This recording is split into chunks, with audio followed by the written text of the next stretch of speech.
Good evening, everyone. This is the Board of Health. It is Thursday, March 20th, and it is 7:02. Pursuant to Chapter 2 of the Acts of 2023, this meeting will be conducted via remote means in accordance with applicable law. The meeting being recorded and may be viewed at another time by visiting the localscene.media/Duxbury for information about Duxbury programming and watching replays on Duxbury YouTube. Okay, our first order of business is 261 Franklin Street. Good evening. I'm Freeman Boynton, representing Rainey Reed this evening. He would like to put in an irrigation well, and he'd prefer not to put it right on the front lawn. As you folks are aware, or probably aware, the select board has decided that no new sprinkler systems can be added to the town water supply. We're under a state mandate in order to try and meet the 65 gallons per person per day. And where we fail in meeting that requirement is during the summer months. So the select board has not allowed any additional systems to be added, or even one simple head to your existing system. And so if anybody wants a green lawn at their house, they need to put an irrigation well in. The only place that Rainey could put the irrigation well, it would be right in front of his house with a pressure tank sticking out of the ground and a big 6-inch pipe and all that kind of stuff. So we're hoping to get a variance from you folks to reduce the setback to his leaching facility. And I can't remember the number. I think it was 80 some odd feet. Anybody else read that? 79.8. Oops. 79.8 feet from his existing septic system. As you probably are aware, the state of Massachusetts Department of Environmental Protection only requires a 25-foot setback. And we actually have quite a few other clients that would like to put in irrigation wells, and they're not going to even be able to do as well as Rainey is in this. And we're kind of hoping that you'll approve his irrigation well with a proposed setback and consider reducing yours, with obviously some caveats that it can't have faucets around the yard that somebody could potentially drink out of. But and I think I want to point out also that under the Title V inspection guidelines, you can actually sell a house with a potable well that feeds the drinking water supply to a house, with a setback of only 50 feet from a leaching facility, as long as the tests prove that it's good water. So hopefully you'll approve this project and think about reducing the required setbacks so that we don't have to see every couple of weeks for these issues. And that's about it.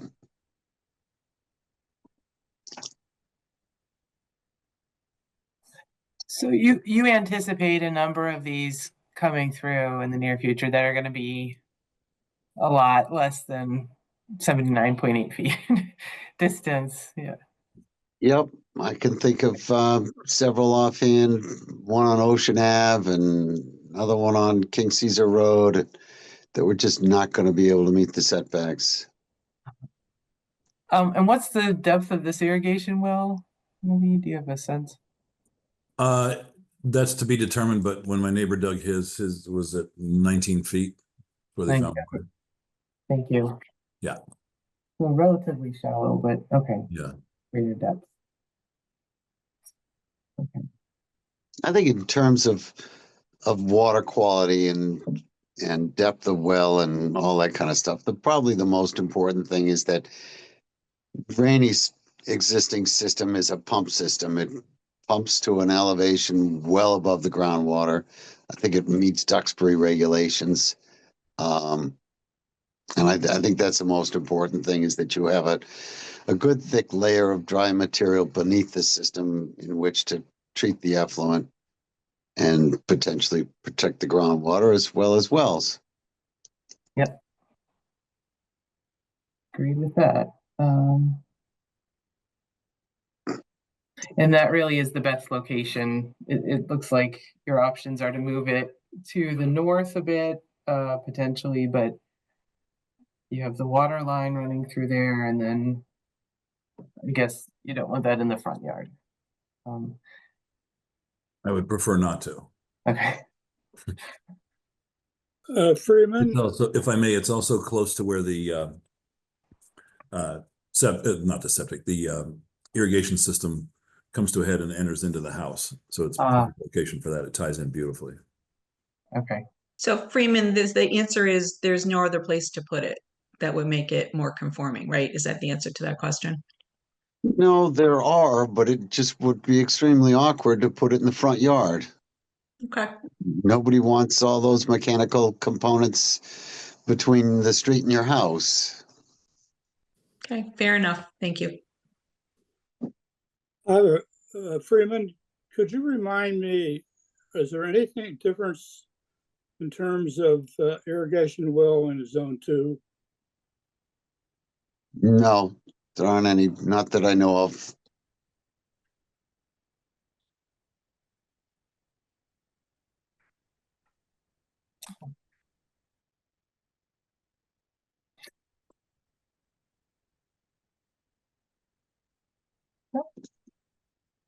Are you Other- concerned about, Bruce, are you concerned about Rainy drying down the water table and the public wells running out of water? To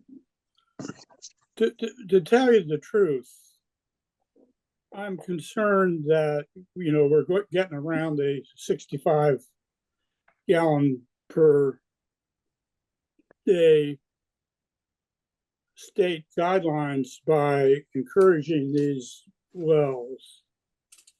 And, somebody in the city, I guess, is doing that.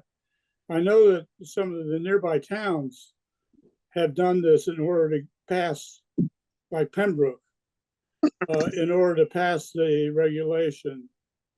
So I guess in the long term, I'm concerned about what you just said.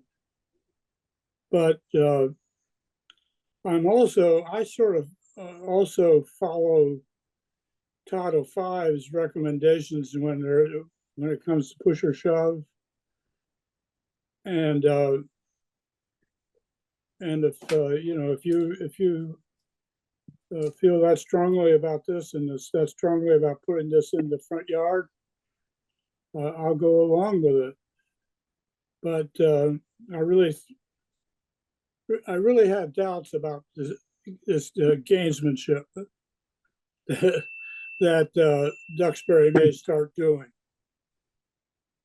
But it's not up to, well, in fact, it is up to us, I guess.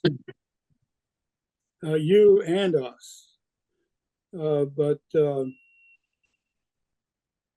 I tend to, like I said, I tend to follow the 25 and the 50-foot recommendations. Well, as a member of the Water Advisory Board for 10 or 15 years, however long it was, and listening to George Wadsworth, chairman of that board, he more or less pointed out that the DEP has adopted these regulations and is in enforcing the regulations, but not treating any town any differently than any other town. Where we're more or less at the end of the aquifer, just before all the water flows into the ocean, we're in a different situation than a lot of the inland towns. If we draw down our water table by a half an inch or an inch because everybody puts in an irrigation well, then a little bit less is going to flow out to the ocean. At every water advisory board meeting, George would start out with the rainfall calculations and where the water table is and what level it's sitting in the pond. And he'd always indicate that the town of Duxbury receives roughly 53 inches of rain on average. And we draw down that water table with our public wells.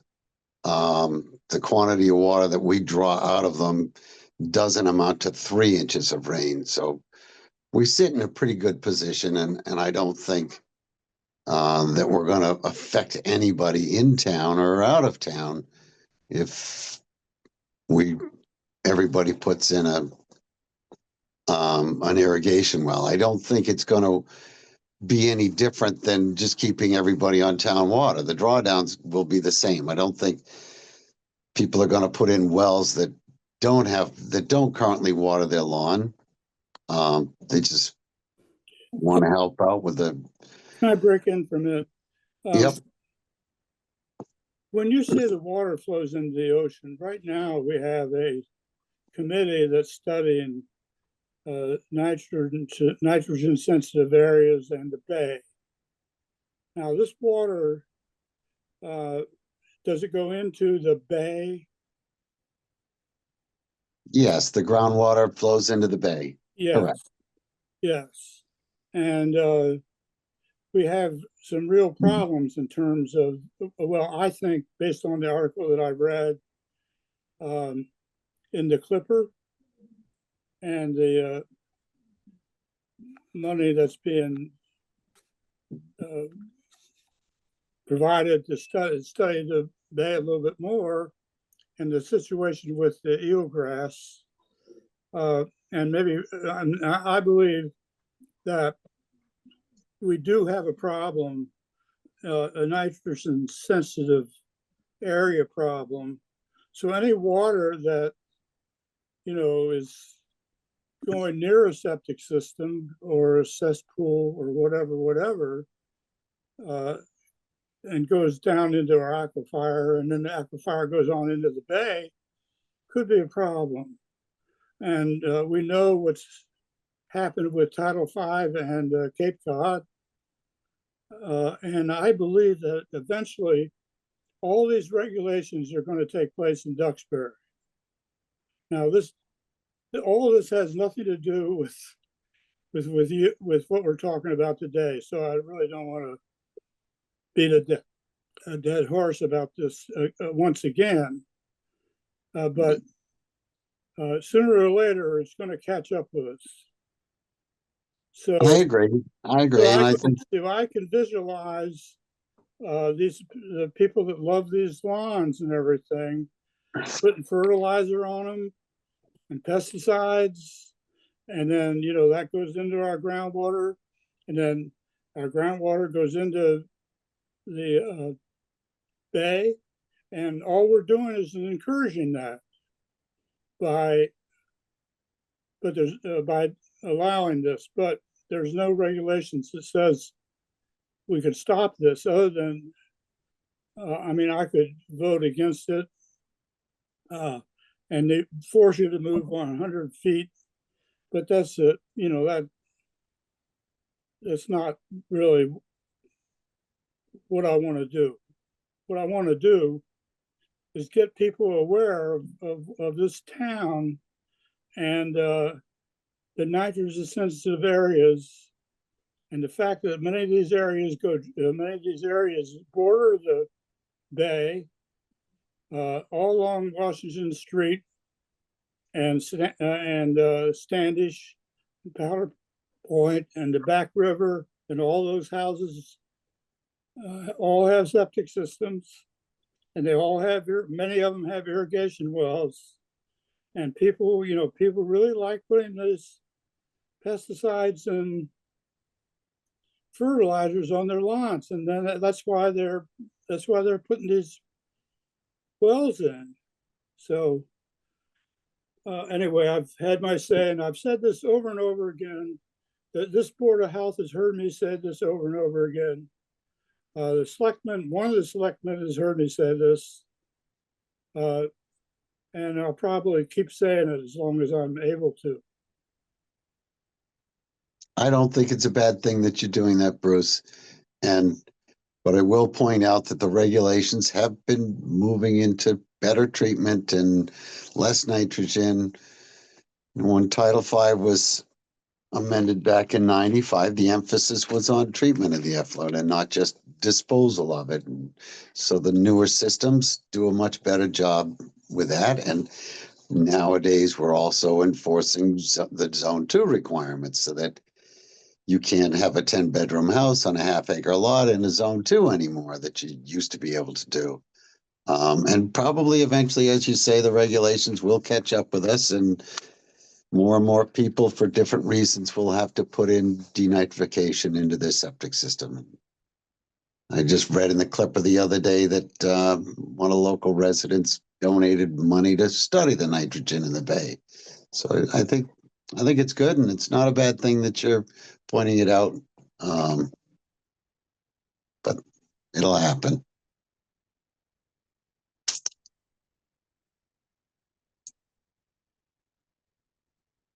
Any other comments? I was just going to ask, Freeman, do you have an estimate of, gallons per week, or what is the typical use for irrigation wells? They typically run about 10 gallons a minute and 3 or 4 hours a day. And every other day. So probably 4 days a week. I don't have a calculator in front of me. Maybe you want to do the math. Yeah. Well, one of the interesting things would be to take a look at how much water is used, in the summer versus the winter. Yep. and do a math thing and average it all out. That's probably what is going on people's lawns, close to that.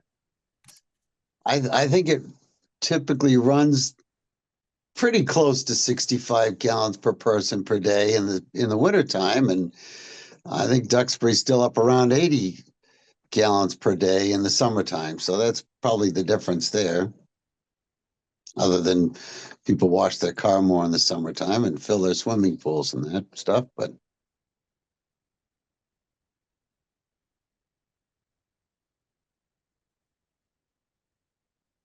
Did that surprise you, Melissa? No, I was just curious, 3,600 to 5,400 gallons per week. Yeah. I'm just thinking in terms of the number of systems we'll see around town and how that compares to, what we use for our municipal water and just, aquifer wise. But it was really just a point of interest because we will be seeing more of these. So, But one of the things that's wrong with our logic right there is the water that goes through the irrigation wells bypasses that count that you just heard. So it's more than 80 gallons because we don't count it. okay, yeah, but from the state's perspective, it's, only counting what's being pumped through the municipal wells, right? I see your point, Bruce. I'm not answering your question. I get it. I think I see what you're saying. Yeah. Okay, I'm sorry. That's a tangent, and I'm all set with this. Okay.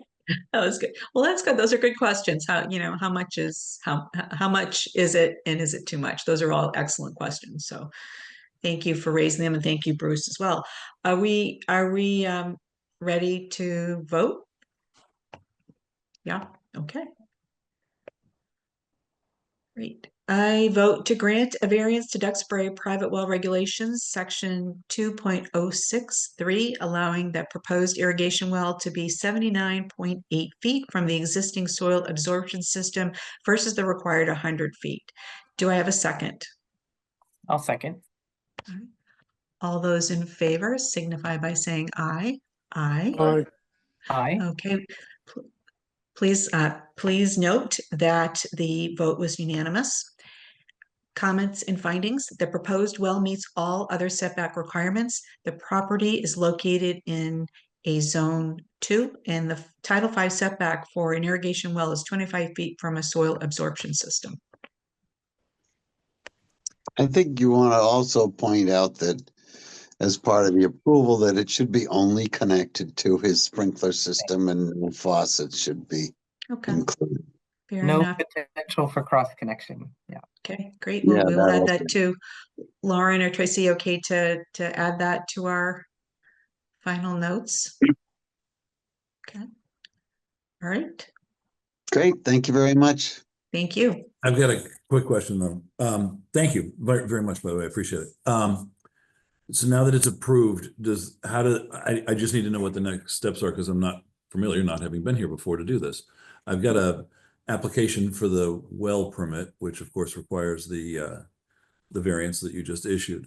So what do I do now? Do I just submit this over to you, Tracy, and then you know about it now and you record it as such, or how does that all work? So just submit the well application to us and then we'll stamp it approved and then you can tell West End that they can start. So, Okay. okay. Okay. Great. Typically, the well driller, Randy, comes Yeah. to my office and grabs a plan, fills out the application and submits it.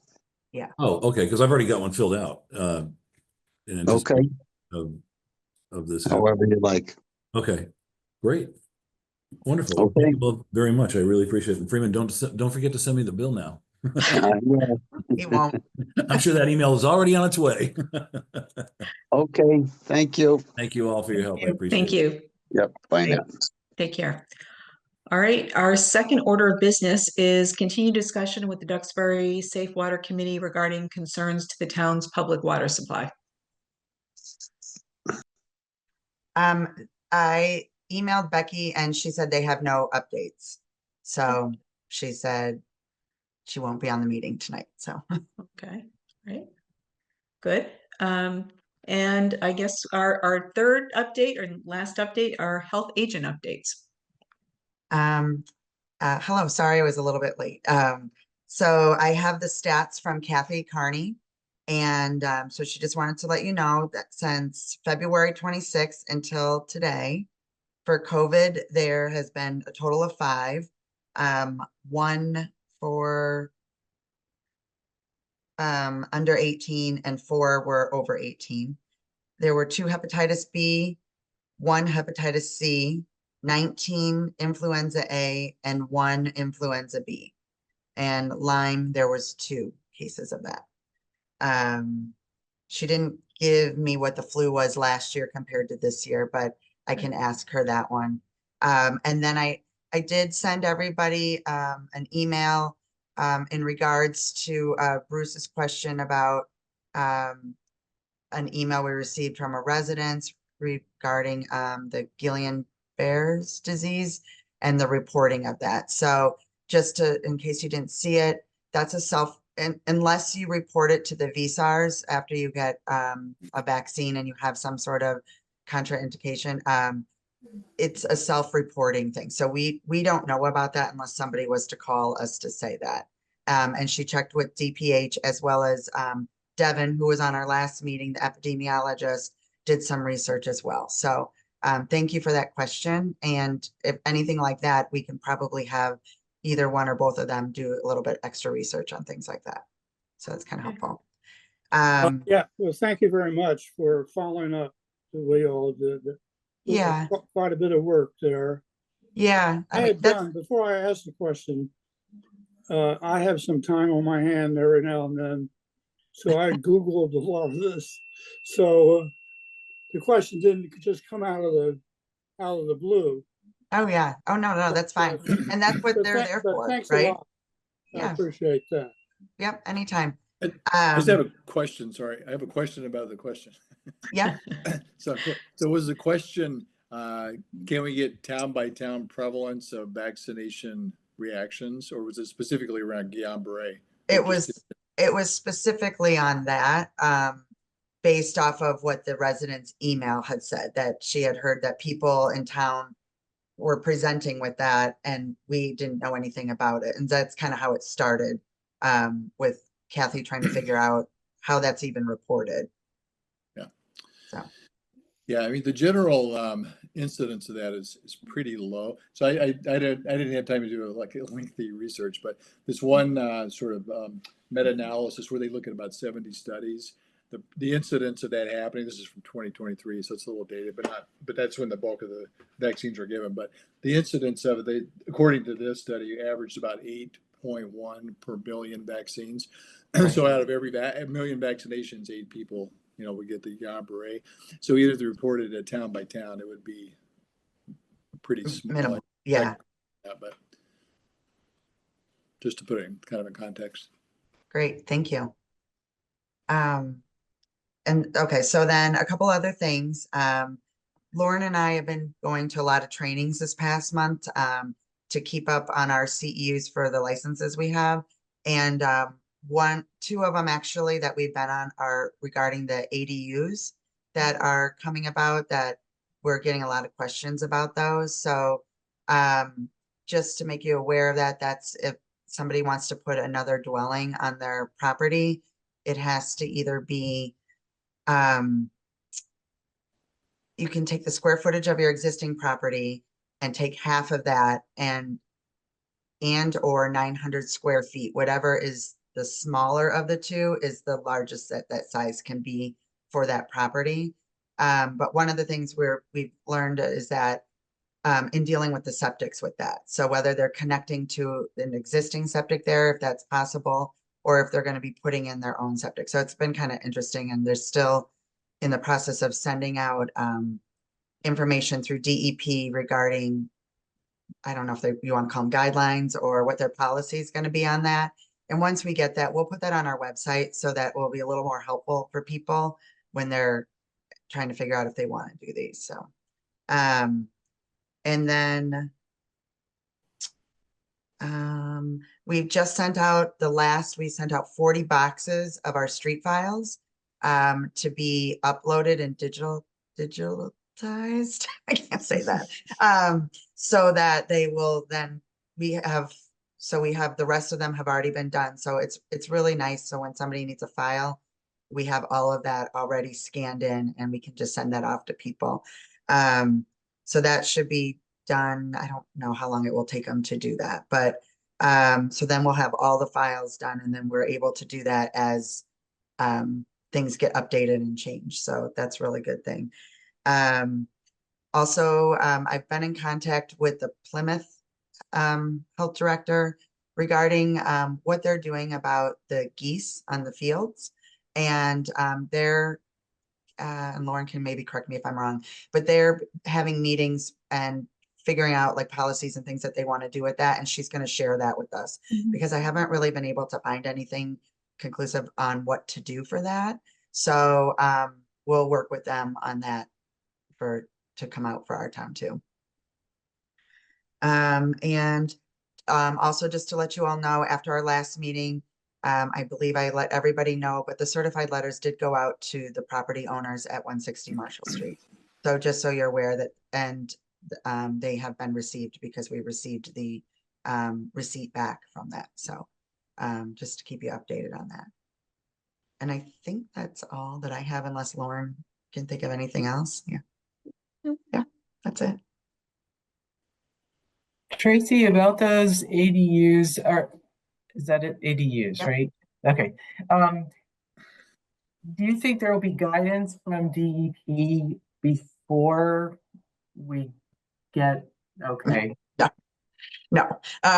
So we've already had people come in, and I don't know that any have gone through yet, but there's quite a few that are coming this way. So one of the main things is that it's considered a separate dwelling. So the difference is, like, let's say you have your house and you're going to do an addition, and let's say you have a detached garage, you're going to finish above the room and you're going to put a bathroom and a big family room in there. When we do a room count, we add that room to your existing rooms in your house. So that's how we can figure out bedroom count when you get over 8 rooms. When you have these ADUs, it's a separate dwelling. So if they put one bedroom in there, it's a one bedroom dwelling. And then your existing house has, let's say, 3 or 4 bedrooms. So it's figured out a little bit differently where you can't combine the room counts to fit into the same septic. A lot of the septics are, not a lot, I will say quite a few septics are oversized for the house. So let's say you put in a 4 bedroom, but you only have 3 bedrooms in your house. And sometimes people do that to sell it a little bit better, or if you think in the future you're going to do an addition. So what we found out with these ADUs is if you have a 1 bedroom proposed ADU with a kitchen, a living room, bedroom, bathroom, you can put in a 1 bedroom system just for that house. So it's not very big. Or if there is space on the existing system, as long as it passes a Title V inspection, you could connect to that as well. So it's kind of a case by case situation. One of the questions that we had, and I did get clarification from town council, was do our supplementary rules and regulations still apply to these ADUs? And they do. So our setbacks, our groundwater depth, all of that still will apply to the ADUs because we're more strict in the state code on certain things. So that was something that we wanted to get an answer to. But hopefully soon we'll have something from DEP. They've been working on it, she said, for over 3 months. So we don't have anything yet. So, but if we have questions with that, they have a direct email that answers questions regarding ADUs, so we can ask them. You know, one thing we did find out, because it's multiple dwellings, is that if you are connecting to your existing septic and you have the space to do that, the septic tank has to be a 2-compartment septic tank versus what most people have, which is just a single big compartment tank. So that's something that Lauren and I will keep an eye out for when those plans come in. So they shouldn't ever come to a board meeting because they have to meet setbacks. They can't have variances. It's new construction. So they have to be able to meet everything. So, yeah, so we'll see how that goes. Interesting. Yeah. But our density of septic systems could increase through this. Possibly, I feel Yeah. like more are going to connect to the existing system, to be Okay. honest. It's unless maybe where you want to site the dwelling isn't conducive to connect to that just because of elevation, or the tank is on the complete opposite side. Some of them I feel like, and we've done this before with barns where people finish the top of a barn, they put their own tank, sometimes a tank and a pump chamber, and they'll connect to the septic system. That's feasible too, because then there would be 2 septic tanks. So you meet the 2 compartments, or you can have 2 tanks for that. So it's just looking at it a little bit differently because it's not considered just extra rooms, it's a separate dwelling. But if you put it in perspective, if you're able to put a 1 bedroom septic system in, it's not very big. It only has to be 110 gallons per day, which is really nothing, you know, compared to like a 4 bedroom, the bed size for that is 20 by 30. So that's, you know, you figure a 1 bedroom is very, very small compared to that. And I would imagine most of these are probably 1 bedroom. We did have somebody come in the other day that is going to do 2 bedrooms on it. So, yeah. And Good. that's all I have. Good information. All right. So nice, short, brief meeting. I mean, but efficient. I make a motion to adjourn. Second. All those in favor? Aye. Aye. Aye. Everyone votes in the affirmative. Thank you everyone for your time and attention. Our next meeting is April 17th.